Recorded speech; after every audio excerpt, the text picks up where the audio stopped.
Yeah. Yeah. I'm from Memphis, so that's Yeah, I have drones. The first one's Elvis, and it's red. And the second one is Pippi, and it's orange. the other one you just got is And I got the new one, which is gray. It's it's called Mr. K. it has the yellow thing for that. Yeah. See Yeah. it, Yeah. I'll do that. Yeah. It's fun. That one, it's a little heavier, right? So my first little drones are 249 grams, so they're the minimal, the small size drones. You can fly for hobbies or you can fly them for professional. But in the wind, those really light drones, they tend to blow around and mess up your pictures. So got a new drone, it's 770 grams. It's a DJI, so I got a DJI Air 3, and it's much more stable. So that triple the weight, allows you to fly in 10, 12 mile an hour winds and have much more stable photos come out in the long run. So, and then, of course, stable photos make more accurate three-dimensional models and much easier videos to watch on your eyes, right? So if you've got a video that's jumping around a lot, it's very hard to watch. And it's very hard to collect that accurate information that we need for the job sites. You use all three of them to go through films already? I've used all three of them, yeah. So with the lighter weight ones, I'm good on a very low wind day. I can still use them. Like, for example, yesterday at Otay Mesa, I was able to use Elvis and get some really good videos of the tilt-up job site. So I can share that. I can share some of those with you, the ones that I've uploaded so far. As well as the drone can also be used to make 3D models from photographs. Okay, where is it? Explore my model here. I know it's there.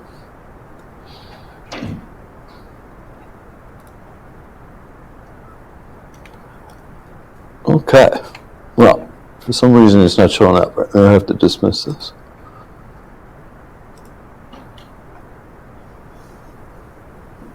There should be quite a bit of media here. Oh, so maybe it's just coming up. All right, let me see if I got my other projects available. Like the one I did yesterday.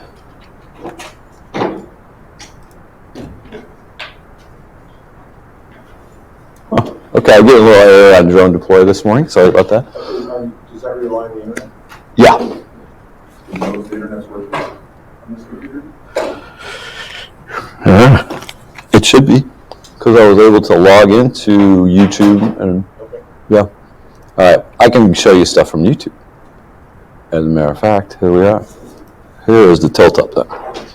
I was trying to show you that we could fly a job site. So you fly around the job site, the perimeter, facing towards the interior, and then you also fly a grid around the project. So back and forth, both directions. And when you do that, it can generate a three-dimensional model, which is good to 1 centimeter in accuracy. So with the drone deploy system or another system and a few other systems, Pix4D, you can actually use this to create a three-dimensional model and measure quantities. So you can measure dirt quantities that are stored on site. You can measure the size of holes on job sites, quantities of material, sizes of buildings. Let's go to full screen here. So yesterday we were privileged to go to a job site field trip in Otay Mesa at Hammond Construction Company, and they were lifting up these 220,000 pound wall panels. So these wall panels were cast in place on the ground here, right? So they cast them all over the existing slab, and then they cure them for 7 days. When they reach the strength that they need, they can then lift them up with the crane. And then at the bottom, they attach these temporary support structural posts. So until the roof is on this building, completely framed and the whole roof is on, they have to leave these temporary pole structures in place. So this keeps those walls from moving At the end, when they're all done lifting all these structures, then they're going to pour a concrete strip in with the rebar is going to connect in to the actual finished slab there. So really interesting process. Tell we're at the end of America here, Mexico over there. So we can use this. This is obviously in during the construction phase for observation, for inspections. We can also use the drone to initially survey the property in a similar way, right? So by flying over the property with our camera straight down, we can create the map of the project. And to create the three-dimensional object is a similar process. You know, you fly around the site, around the building, maybe at different heights, so that you make sure that the shadows don't obscure everything. And when you do it that way and then fly the cross grid across the whole site, one of these accurate three-dimensional models that we can use in the process. So we could use that and the initial model on a vacant site to figure out, you know, where things are, where we're going to plan out our logistics, where we're going to put our utilities, where they're coming in. So there's that. So let me jump over to my actual PDF. Welcome. Thanks for having me today. This other drone, Chibi, that is a friend of mine's Mavic drone. The person that got me interested in flying drones. He actually works for a drone company now. He flies for quality control for Modal AI. So they build drones. They're a manufacturer. He tests them, flies them. He flies drones that are almost as big as your car. You know, some of these drones get really huge for the military, and so they make drones of all different sizes. So this guy got me hooked on it. I started in middle of 2021 flying my drone. I got one of the cheapest drones out there. It's a Tello. You can get those things at Best Buy for like $150 or $100. It was very light, so it would have a lot of problems in the wind. So that one was hard to fly. Another package that we use Autodesk Recap. So it's similar to what I'm doing in Drone Deploy. You fly the mission, and then you upload the pictures and videos. And then once you upload them all, you create your project. You put that out in the cloud, and then Autodesk will come back with a model. So I've found the recap models, are not as accurate as the Drone Deploy. But if you're actually purchasing the Autodesk software, it's only like a $360 a year package. Of course, we get it as our student, we get our student copy. So you can tell the difference between $4,000 a year software and $300 a year software. It does a lot. It does a decent job though. So I was able to make this point cloud model of a retail job site out of 40 photos. And then within the model, you can scroll around it in 3D. You could measure it. You can look at it. So the problem with this is there's some inaccuracies in it due to this particular software. So when you zoom in on the model, you might find it blobby in the shadow areas. So that you can cure that by flying more pictures. Okay. Yeah. So if you add more pictures, does it add on to the model that you already have? So if you can fly multiple missions. Yeah, you can do that. You can combine pictures from different days. Yep. And so this is what the model looks like inside of Recap. You can see it in there. And then for our use to coordinate things, we're going to take these models into Navisworks. And Navisworks is our software through Autodesk that we have here in the lab and widely used in the field to allow us to overlay the entire team's models on top of each other. So we can take this initial site model, and then we can add models from our Revit. We can add models from SketchUp. We can add models basically from any 3D package that you can think of. Navisworks has a list of about 25 different types of files that they take. Another technique, all right, another earlier technique for BIMs, people could coordinate using 3D Studio Max. So you can gather together a lot of different 3D models from all your consultants, and then you could do a rendering. You can create the environment, the sky dome above it, make it look exactly like your job site, and then fly through it make a video within 3D Studio Max. And it will also take Rhino files. I know we use Rhino quite extensively here. So some of these formats. Some of the formats we can create are point clouds, and that's a pretty standard thing in the industry. The point clouds represent the three-dimensional model, the points within that model, right? So you might find a point cloud looks a little funny, but it's pretty accurate. Sorry, she's trying to do this. Oh. Ah, all right. She might have went around. Yeah. And so the point clouds, they can go into Revit directly. You can take them in other software. You can go into AutoCAD directly. So when we create these point clouds, they're useful into the workflow throughout our consultant teams and ourselves.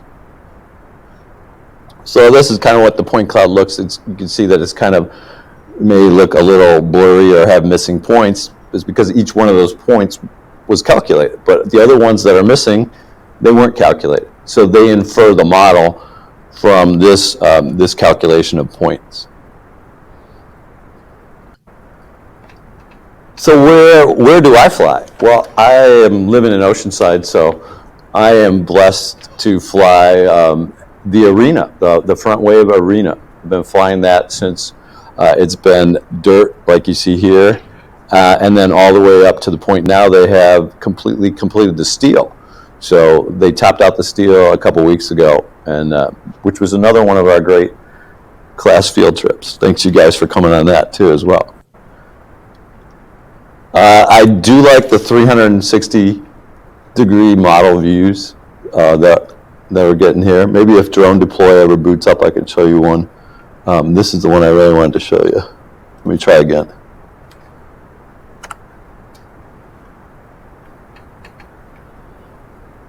The one from yesterday. Okay, I think it's here.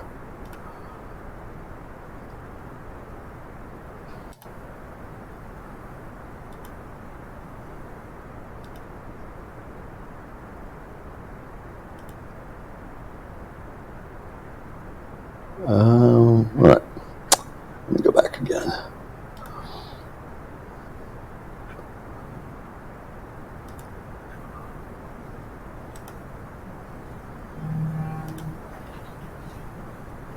Interesting, it blanked out there. I have a question for you. Yes. While you look for that.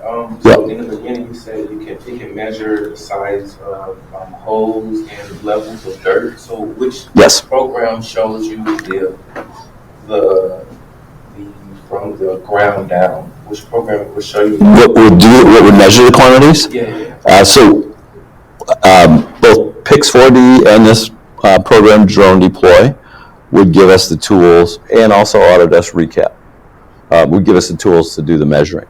With the Autodesk Recap, with point cloud files, you can bring that into your AutoCAD, into your Revit. You can measure it in there as well. So you can measure the quantities. I don't know how you exactly do that in Revit, but you have to create the shape. So the Drone Deploy app and the Pix4D app has the ability to have measuring tools built into them. Okay. I'm not having any luck with my photos. I have a 360 of this job site, but only my videos are showing up. Okay. I'll get off of that and back onto PowerPoint. Does this thing blank out on you now too, Steve? Every once in a while? Yeah. Okay. Yeah.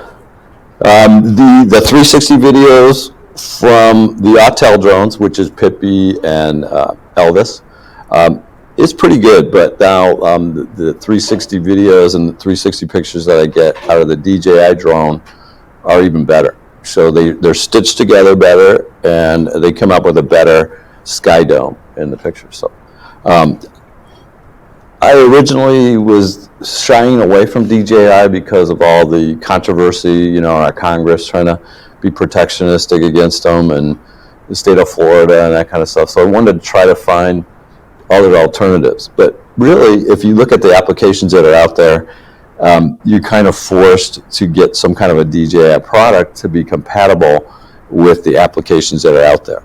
So with drone deployment, my Autels would work, but it doesn't work exactly as well as the DJI information does. It takes the information in from DJI perfectly, where Autel information also doesn't really play nicely in the raw format with Photoshop either. So there's certain things. So, you know, I would love to see some American drone companies come out here and start integrating with these high-end products, so that we can do our virtual reality with some actual American drones. All right. Some more job sites. Miracosta College, fly there frequently. They are building 5 major new buildings, including a gymnasium, classroom buildings, and a student center. So that's been great. I've been flying over there since 2021. So that's very close to my house, so real easy to fly there. Also, I'm Vista. So there is a home developer out there who just took this mountainside, flattened it, and they're building these senior homes on it. So I've been watching that project for a few years. You guys will have access to that link from YouTube. As of a couple months ago, I have already flown 500 missions, over 150 hours of flying my drones safely, and got licensed in January. So you're able to fly with the FAA without a license. Yeah. Oh, just a quick question. Yeah. So where in the process does the drone come in? Does it come in even in the pre-planning process? Yes. Design development, or is it only a certain phase that the drone is really used? What were your thoughts? It comes in all the way, right? It comes in from the beginning. So when you're surveying the land, looking at the land, you can check the site, you can see the slope, you can see how large it is, right? So that'd be the pre-design. And then in the middle of the process, maybe not so much, right? When you're drawing the drawings, you're not really using it through the schematic design development, and construction document phase. But then once the construction starts, then you can use it for inspections. You can continually make models. That way you can figure out, is your grading contractor charging you the right amount for the dirt that he's saying that he's putting in and out of there? So you can check up on them on a whatever basis. So I think most job sites, if they're going to have a drone person, they're going to fly either weekly or daily, and then they're going to keep track of it that way. And then they're going to want to, of course, integrate that into their project management system. So the project management system that a lot of people use is Procore, which is pretty incredible. It takes these videos, it takes pictures into the project real easily. We can store our videos in there. So. We employ drone consultants very early in the process. We go through initial due diligence and going into the pilot, because the civil engineers use that for survey and for initial development. So it's like a drone consultant kind of job within construction management, or It's a consultant you would hire, like you'd hire a civil engineer, a surveyor, or whatever. Usually, we hire drone consultants under our management. So as far as the video footage and the analysis, does the drone have, and I'm sorry if I missed this, I walked a few minutes late. Yep. What does the drone analyze anything and give you data back that you then use, or is it more of to triple check and verify the aerials and the visual aspect of what you need? Yes and no. So the drone collects the GPS data that it has for each picture, attaches that to each picture in the air. So then within the software, the drone deploy software, then they take that, put the model together on the cloud, and do the calculations based on that. So, yeah. So what about from within? So what if you have like a humongous factory or warehouse, and you fly drones within, collecting information from within the building? Would it be able to calculate and make a 3D model from, let's say, like a humongous stadium or something like yes. that? Yes, it can do that. The GPS information won't be probably available for interior spaces, but there's a 360 camera. You basically walk through your space with the 360 camera, similar to what you do with a drone, or you can fly a drone too, but there's cameras that are specifically set up for that. And then you import that into Drone Deploy, and it'll make the three-dimensional walkthrough models for you. So it depends on your application. The one, there's a lot of applications. The main two that I know of is Pix 4D and Drone Deploy here, and of course Autodesk. Recap lets us make models, gives us models in the classroom. Let's see. Oh, I've flown my drone in some really tough places to fly.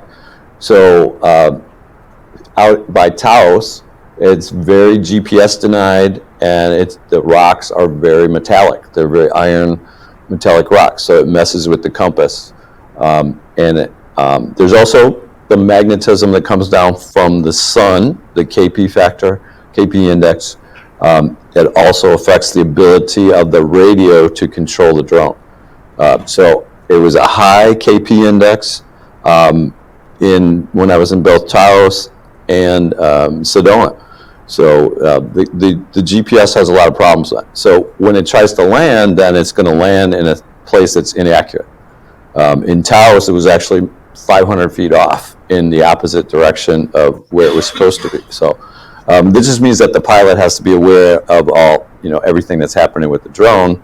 You see your drone is flying way over there. It's supposed to be flying over here. There's something going on with the compass. Bring it back, bring it down before something happens. Are you using your smartphone as a screen, or does it come with a screen? How does it so the DJI comes with the screen. Yeah. The other one, you connect your smartphone into the remote and plug it in together. So you're seeing a live footage the whole time? Yes. Yeah. Yeah. When it's working. If the radio disconnects, then you're not seeing the live footage anymore. So, which is important. They're talking about VLOS, visual line of sight. So I fly my drone. I like flying it in most places 400 feet. So the most I want to have it away from me is about 1,600 feet, because at that point it's just a dot in the sky, and you can't. If you move your control, you can't really tell if it's moving forward or backwards or what it's doing. So you don't want to get it too far. The actual law is you got to fly within visual line of sight, unassisted by any binoculars or anything like that. So I'm concerned. I mean, my little drones are $800 each. My DJI was $1,500. You don't want to just throw away an $800 or $1,500 camera. I like taking pictures for fun. So my wife and I last year visited Taos, and we rented an Earthship, which is a completely disconnected from the grid house. They collect all their own water and treat it on site. They collect all their own energy to the solar panels and batteries. So really neat. They wouldn't let me charge my electric vehicle there. So they don't have enough batteries in their bank to do that, right? So basically, but it's good to know. So there's no utilities physically running past the Rio Grande River out to this place, Piedras Blancas Mountains in northern New Mexico. Pretty exciting stuff. This is, I was in the high magnetic area, flying over the Earthship community there. But I did bring it back. It was 500 feet off, but I walked down there and got it. Got a really nice shot of this bridge crossing the Rio Grande. It was really crisp, 39-degree day, and sunrise conditions. Really had a great time filming this thing. So that's been my best YouTube to date. That had over 1,000 views last time I looked at it. Another job site, I fly out in Vista. So this is a future winery that they're putting together along Gopher Canyon in Vista, the golf course there. So fun place. Flying over the flower fields in Carlsbad. So got lucky. I caught it on the exact day that it was peak blooming and was able to really fly. This is a really nice video. I like that one. I should show that one to you. Get a kick out of it. All right, let me see now. How do I get into there?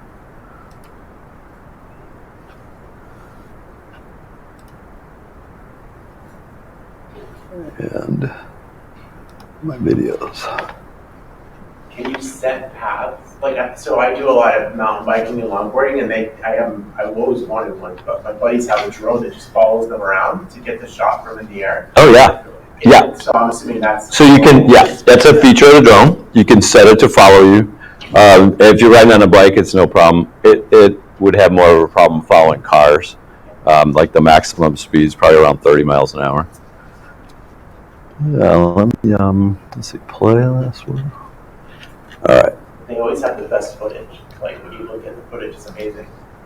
It is, right? And it can, you start it in front of you, right? It can follow you. You can go past it. It gets pretty spectacular. Or you could have it circle around you too. You know, there's a lot of different automations. I want to just take one little detour here. I do like this my DJI is new to me. So the way it does this little, what they call satellite, it's just a really interesting video. I hadn't seen this technique before. All right, I wanted that to be bigger. There we go. Well, let me play that again.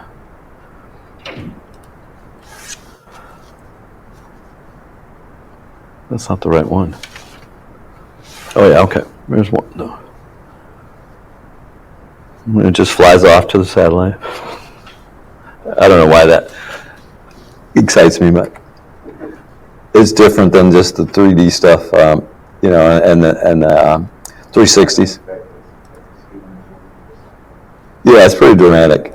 Yeah. All right, let me try to find this So how top. long have you been flying drone? Since 2021, Okay. middle of 2021. Yeah. Yeah, it's fun. It's a lot of fun, and highly recommended. You can see I got about 600 videos out there on YouTube now. You said like the laws to, you talked about the different restrictions and things that you have to be wary of and stuff like that. What ordinance do you have to follow, or what is it? Okay, so By state or? it's federal. It's the Federal Aviation Administration, the FAA. They control it. Basically, they have controlled airspace around every airport. So around every airport, there'll be certain places. They have a system called LANCE, and they establish how high you can fly in each grid. So I will take an app, and I will go to the site and say, I would like to fly here, and it'll say, you can fly, no problem, 400 feet. Or it says, oh, you're in San Diego. You can fly a maximum of 50 feet here at, you know, the edge of San Diego Airport. Or here in this building, we can fly at 100 feet. So You have to get approval have to get approval every time you fly. every time you fly. Yeah, and it's instant. So you just go in the app. Millions with just drones reporting to everyone all the time. They aren't getting approval, right? Yeah, absolutely. Because if they're flying in certain places, they can't get approval unless they're licensed. Like you can't fly in those 100-foot grids unless you are licensed. The FAA will not let a hobbyist. You just fly, but people do it. They don't know. And we do have some judgment. Right. For example, yesterday I was approved for 50 feet, but there was palm trees directly in my way, and they were creating a lot of turbulence and making my drone not fly well. So in that case, I'm allowed to fly 20 feet higher. You know, I mean, I observed that the airport's not right here. It's, you know, the planes are taking off a mile away at Brown Field. But we got to be concerned about that. So for the safety, for the success of the mission, there's a little bit of variance that you can have in there.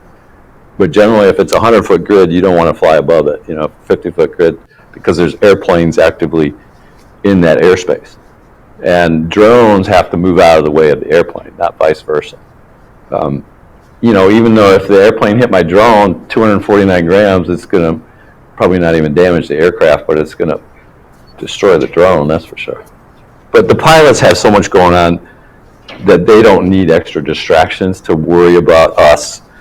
And they can't see our drones fast enough. They're going high speed. They can't see that there's a drone in their airspace. So we have to be really concerned about our fellow pilots up there. All right, let me go down a couple of pages here. I wanted to show you my Taos bridge.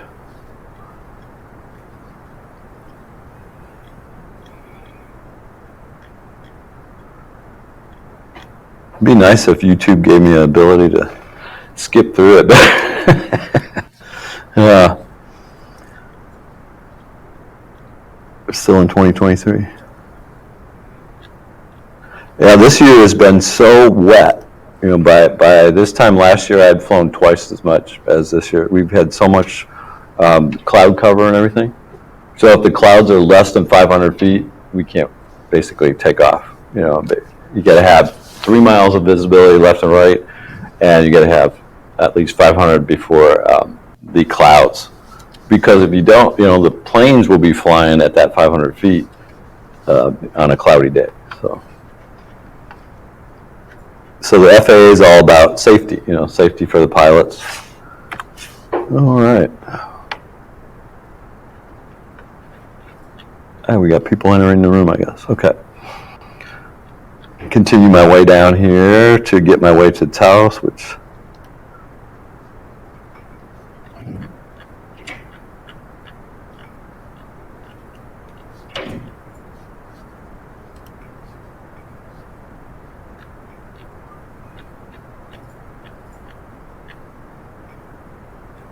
oh yeah, I was going to give you the flower fields too. That's at least before Taos.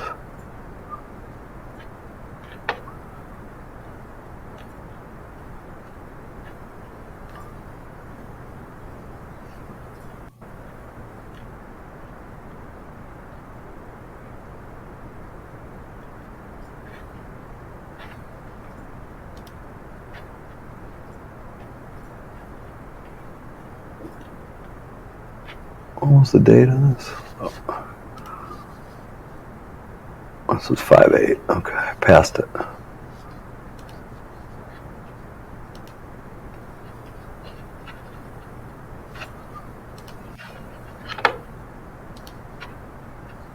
Darn it.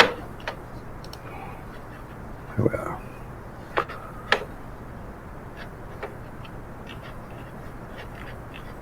It was on the previous page. I missed it.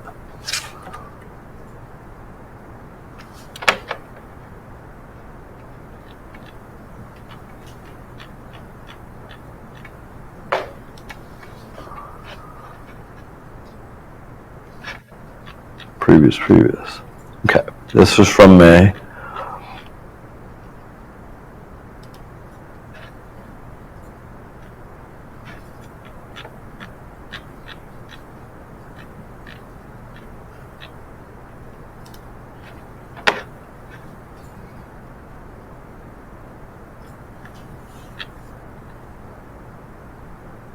There we are. Okay, finally.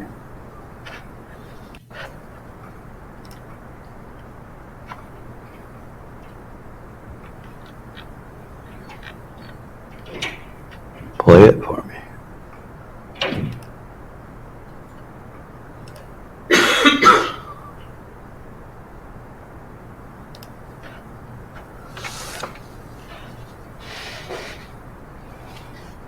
Now, for some reason, the quality automatically goes to 720, but these are 4K videos actually out there. So people want to see it, you just have to tell your device to look at it in 4K versus the default. Yeah, you can see so for roof inspections, it's an amazing tool. The accuracy of these photos are incredible. And then we see, when I get over there, you can see actually a little bit inside of that greenhouse space even. So you could use it for, monitoring inventories inside of greenhouses and stuff.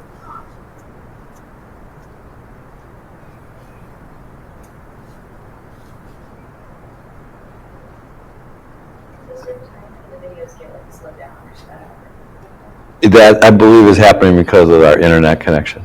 Yeah. The actual video itself, if you want to look at it, it's not this jerky. It's not missing any frames.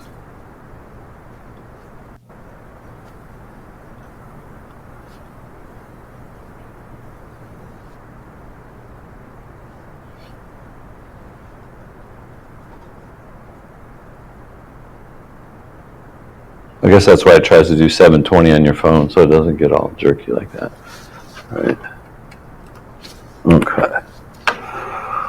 All right, let's go back here. This is the Miracosta Gymnasium.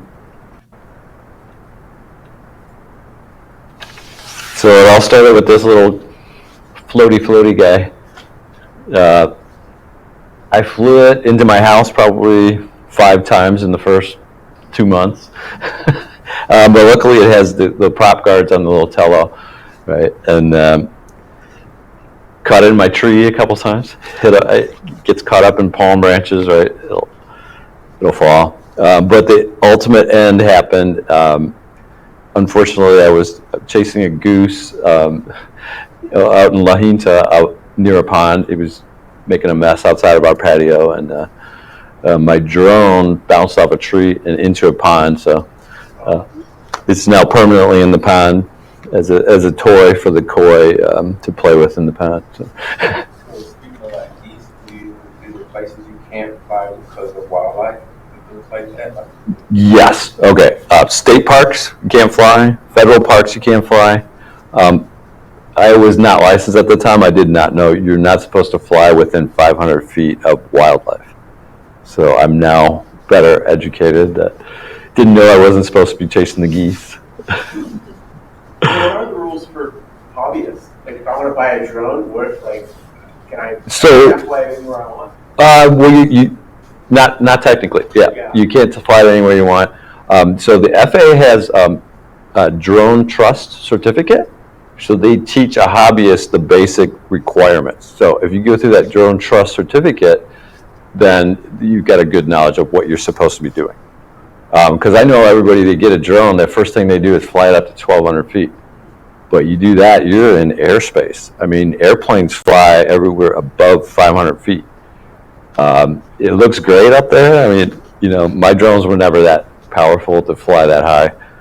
This Tello probably would only fly 32 feet in the air. It was so tiny and weak. But but the other drones will fly up higher. But stick to the 400 feet. It's safest. And then just be aware of being near the airport. Anywhere 3 miles from an airport, you're going to have restrictions where the planes are flying into the airspace. Yeah. Correct. They will probably shoot your drone down. Take your thing, Yeah, they will probably take it out. Yeah, they'll either put it down and bring it to their house, or they'll. Yep. And also we have so there's a thing coming up in September 16th. It's called Remote ID. It's very controversial because of the way that the FAA has implemented it. So drone manufacturers have reacted to this. So any drone made after the end of 2022 is compliant with the Remote ID. So the FAA said for all these old drones, what are we going to do? So we're going to have a $100 board that you put on your drone. Well, the cheapest board is $300 that they came up with, actually. And we're a month away from this thing happening. It's like a little battery-powered thing that you Velcro onto the top of your drone. Yeah, it also has a light, so I mean, there's some benefit to that, having the light. But the lights are only $16. They are not $300. It's like a automotive license, right? It's Yes, that's what it does. It generates to the FAA the location of your transmitter and the location of your drone. Yeah, so the registration number is tied to you. So the drones, we have to register the drones. You go on the FAA website, it's $5 for 3 years. Register your drone, and you get a registration number. You put that on your drone. So you have to put your number on your drones, all that. It's good stuff. That way if somebody steals your drone, your number's on it, right? So there's some advantages to that. Looks like your toe is missing a propeller. That was after I hit the tree. Yeah, the picture in the middle was the tree hitting the tree, and the picture on the left was what was left of it. So luckily, it was only a broken propeller. In that case, it wasn't permanently lost at sea. Another time, we actually got stuck hanging in the tree, so I ended up getting a long pruning pole, getting it out of the tree. So how long did it take you to get adept at the controls so that you weren't erratic and you could actually control it? Probably about 50 hours to really, to have a good hand, good steady hand. The valuable thing is just a slow, steady hand, slow movements. I mean, it's a lot of fun to zoom it around, but if you're using it for a camera, you want that to be very, very gentle movements. So it takes a while to get the hand for it. And if you've flown fixed wing aircraft, if you've done RC aircraft, the stick motion is actually the opposite. So on a fixed wing aircraft, to go up, you're pulling back on the stick. Well, on the drone, to go up, you're pushing forward on the left-hand stick. To go down, backwards. To yaw, you're turning it left and right. And then to go forward, you go forward. To go backwards, left and right. So You use more than one at one time. So technically, the FAA says one pilot per drone, but with a certificate of authorization, which is permission from the FAA and software, we can have things like drone shows, right? So they would have about 50 drones per pilot, in the software. So, but you can imagine, right? You got to go over there, you got to turn each drone on. So there's a physical limit to how many one person can fly themselves, right? Because if you got 500 drones, and one person's going to turn them all on, well, the first one's going to be out of battery before you get the last one turned on. I was thinking like what you were speaking of, like when his friends are using it with a bike, so if they already have coordinated paths, and you have 3 with a path. Yeah. And they're getting different angles at the same time. It just seems kind of cool. That would be really cool. Yeah, so you'd have to have 3 different people, or the software, the drone swarming software. Keep in mind battery life, right? So with the smaller drones, the battery life's about 20 minutes. And then with the medium size, it's about half hour, and then bigger ones, 45 minutes. So that means if you're riding on your bike, you've got to make a stop every half hour or every 20 minutes, change the batteries. But it's really hard to upload huge videos. Honestly, I've found if you get videos that are more than 3 minutes long, then you got to put them in smaller chunks, right? So record it in smaller chunks so that they're uploadable. Otherwise, it's 10 gigabyte file or something that you're trying to upload. Let's see, what else can I show you? Oh, I wanted to show you guys the bridge. Get back to my list, hopefully. It doesn't know we do have a drone in the library. You can check out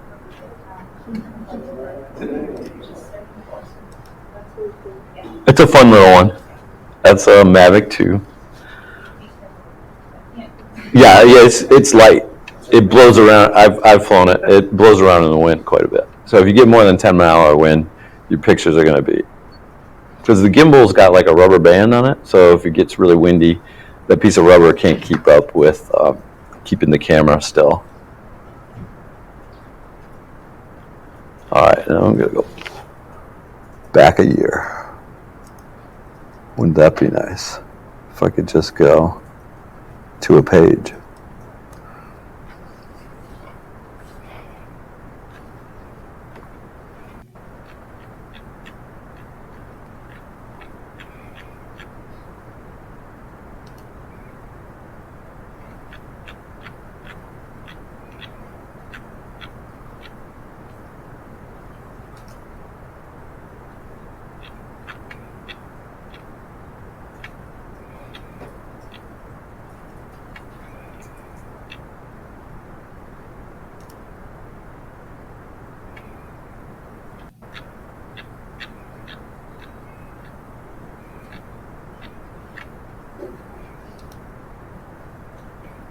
can't fly in a state park, that means most of the beaches in California are on one. Ah, good point. Beaches are almost all state parks. Yeah, good point. Good point. So fly on the sidewalk outside of the beach, right? How you can fly over people? That is a rule, right? So flying over people, that's a thing. You can't hover over people. If you're moving your drone across the street or something, you can fly over cars or over people, but you can't stop and hover over them unless they're working on your team or you've got permission from like a crowd, blanket permission from the crowd to fly over the crowd. So yeah, that's a thing. You gotta get permission or don't fly over people. Yeah, but if I go really quickly over the sidewalk, that's allowed as long as I keep moving. It's not like you can't just stand over somebody like that. Now, frequently, like we'll have what's a visual observer, so we'll work with a visual observer. Now, the visual observer's on my team, so they would frequently like stand right under it just to keep everybody else in the public from standing in that spot, right? So there's things that we do to control that. Good questions. And the FAA has fined people, right? There was a guy who was seriously fined for flying over the Super Bowl. There was another pilot who twice was cutting off airplanes and helicopters in the sky. And there's another guy that was stalking people. So these people got some serious, like between $50,000 and $200,000 fines from the FAA for screwing up.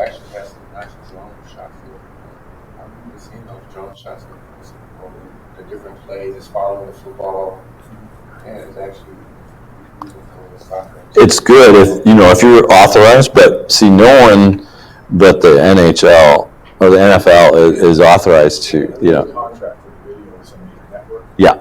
It was going to be very stingy about sharing it. They are. That's why they don't want anybody else in their space. Yeah, that's why they will keep you out of their airspace. They'll take measures to do that.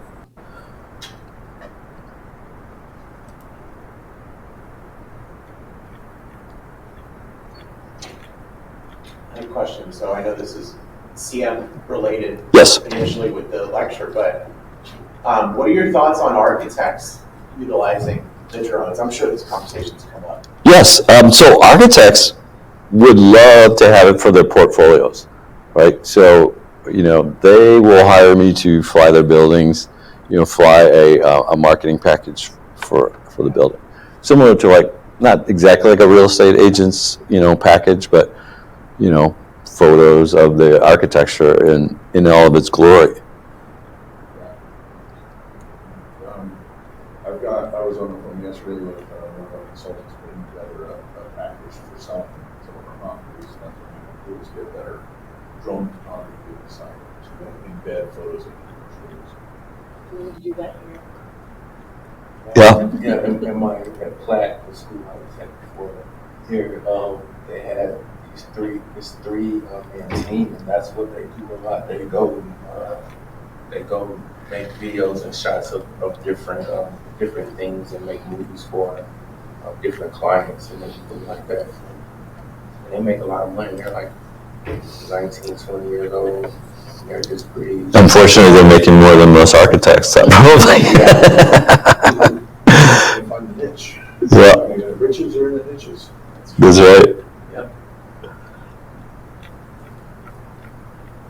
Apologize for this. Going back in time here. The Wayback Machine needs to have a little better retrieval. Give you a list of pages down and you can just click on it. No, they don't. In the filter, possibly.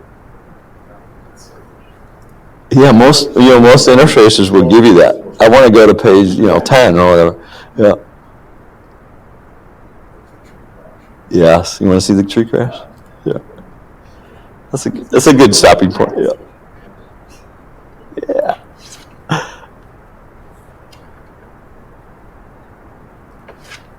And at the bottom, I feel like we can do like maybe all in one page instead of 50 per page at the bottom.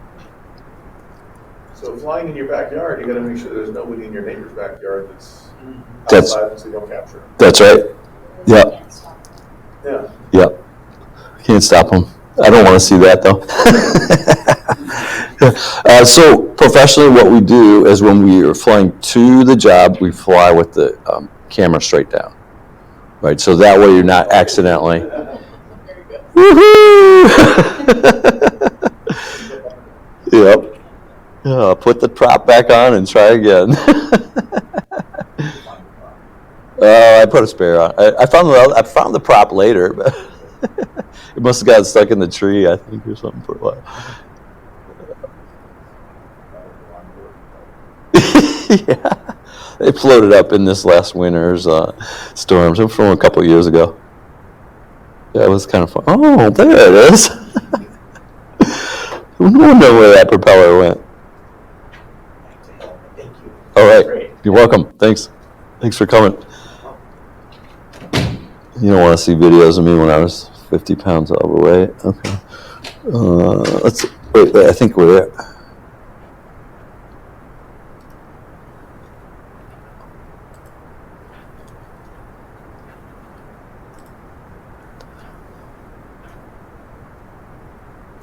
It's not full screen.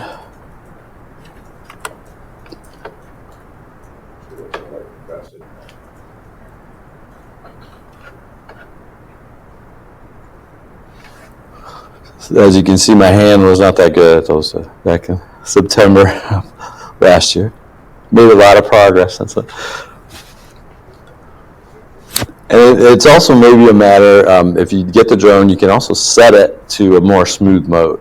So normally I fly in normal mode, which allows you to move around faster, but smooth mode will slow down the reaction of the control to help you out. Let's see. Did I ever get this? Unfortunately, I didn't get my 360 video to work there. Okay. That might be a function of that's It could be. Well, let me try again on the vacant lot. Let's see. Vacant. So this is a future fire station in Oceanside, believe it or not. Mm-hmm. Oh, look. That's better. Good. So with this one now, this got a more detailed model in it. So I can do the physical report. So you can do a stockpile report.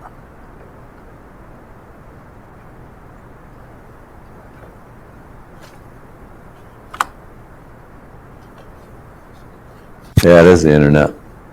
It makes that work kind of. Yeah, I'm thinking this kind of application probably requires pretty good. Yeah, serious. Okay. So, but based on this mission, it is flown a three-dimensional model. Oh, here it is. Look at the model. Hopefully.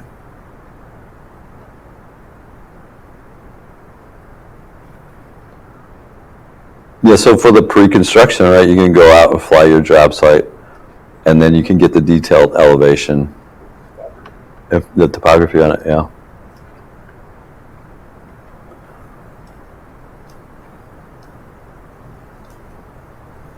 Boy, that's the internet, huh? Very slow.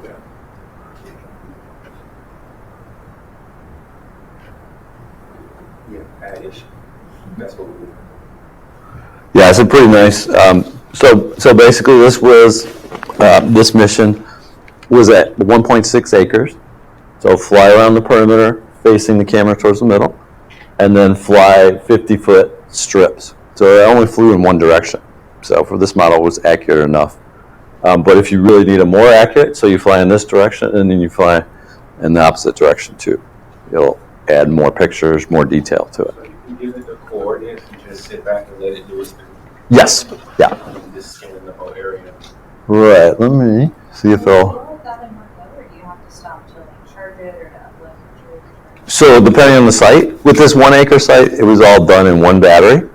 But yeah, if you get 2 or 3 acre sites, then it remembers where it left off, and then it flies back to that point and does the battery check. So this is like the mission planning software. 307 acres, I'd say that's about 12 batteries. That's probably a 2-3 day job. I think it's probably about. Oh, okay. Yeah, you'd have multiple operators then. Yeah, they have one flying, and they're going to take one out. Yeah. Right, so they have a team out there. Yeah. Yeah, that's the only way you can get that kind of space done in a day. We did it, we did photos for the sales, but also it was providing information to civil engineers. Okay, so yeah, they can take that. Yeah, they can take that information. I mean, I'm a pilot, I'm not a civil engineer, so I can't certify that as a civil engineer, but I could work for the civil engineer. It's the data. Yeah. Yeah.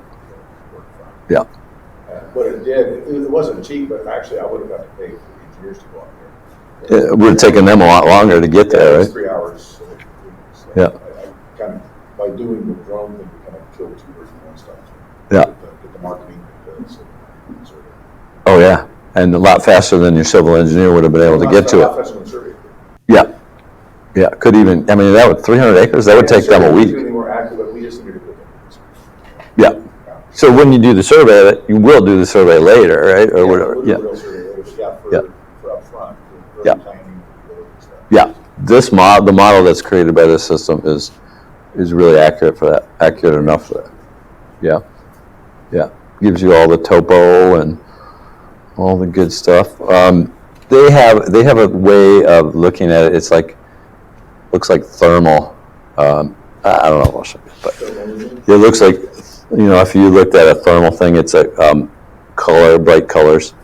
But they use that to represent the elevation. So it's not very intuitive, but it's like, my friends were like, did you get a thermal drone? No. That's just the elevation data from through drone deploy. We have 5 more minutes. I already asked online if you have questions. No one really. So your diagonal fly, that was for triangulation purposes? Yes, Okay. right. That or to fly back to the beginning. So the original loop, right? So you fly the original loop facing in, right, and then across you fly back so and start the grid. Okay, I thought maybe you had to do a diagonal first.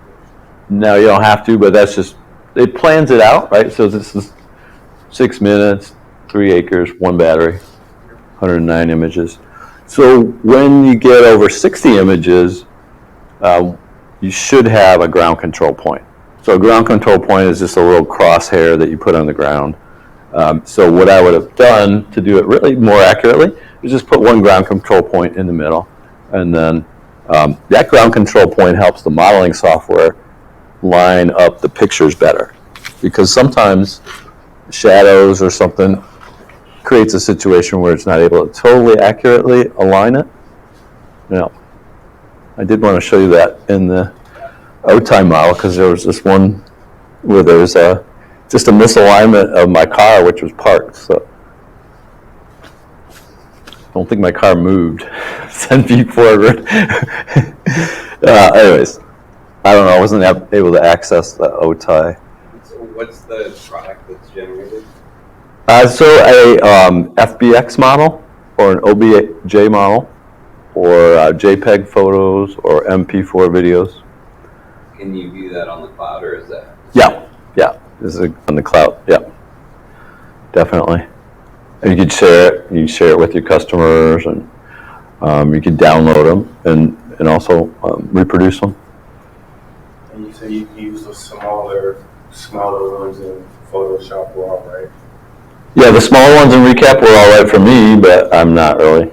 I'm doing it to train you guys how to do it. So, but I noticed the difference in the accuracy of the model. It's like I only got drone deploy a couple weeks ago, so I've been using Recap for all 2.5, 3 years. So I've been satisfied with it. I mean, take 20 or 30 photos and make you a nice point cloud model out of it. But if you got 300 acres, it's a little more problematic. So you're going to fly that grid on that whole 300 acres. That's a lot of photos. It'll take up to like 3,000 photos into Recap, and up to 10,000 photos in drone deploy for one project. So you can get pretty big. All right. Well, this has been fun. It's exciting. Hopefully you guys will become my crew. We'll be flying. We'll be flying together.